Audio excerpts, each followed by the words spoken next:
Nako, mukhang hindi na yata maayos yan, idol ah. Wala na, idol. Palitan na ng bago. Palitan na. Bagong bago nga ito eh. Wala pang kalawang yung mga tornilyo eh. Oh, bagong bago pa. Bagong bago. Sinisira. Kanya na idol, conversion. Tumutakbo kasi itong makina ito ng 40.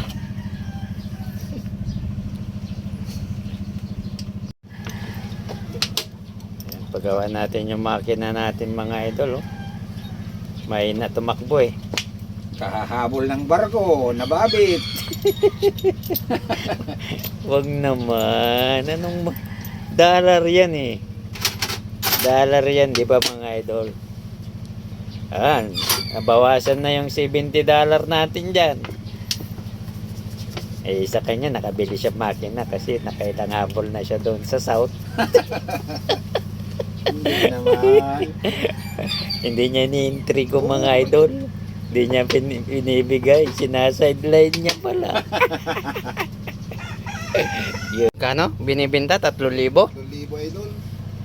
Oh, baka may Tawad gustong bumili nito. 3,000 lang. May tawad pa. May tawad pa. Pero ang andar niyan mga idol, patras ha.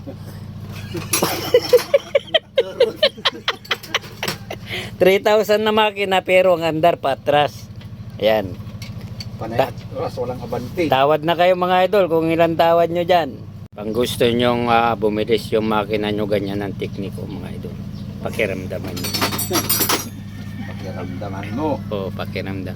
Medyo kuhanin mo. Idol, kung sinong gustong tumawad ng 3,000 dyan, ayan na. O, 3,000 lang yan? 3,000 lang yan, idol. Siya ako. Oh, huwag kang magbibiro. Andyan yung mekaniko, gutang ka niya yan. Alam mong master sa dollar yan sa south. Yung mga seaman dyan, kilalanin nyo na ito, baka suki nyo na ito. Bakit ba ginaganyan yan, idol? Ha? Ano bang trabaho niya yan? Ba't may ganyan? Para may clearance. Clearance. Para bibilis. Oo ah. O yun. Ayos. Alam idol, ang bayadang dito, dalam. Uy! Tingnan mo nga naman, no? Yan yung mga nag-aabol ng barko, mga idol, oh. Dollar ang pira.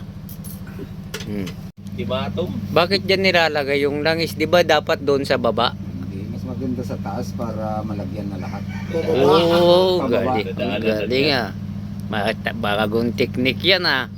Pag may tumunog na gano'n, ibig sabihin may diesel na. Ayan. One hit kaya? Tignan natin.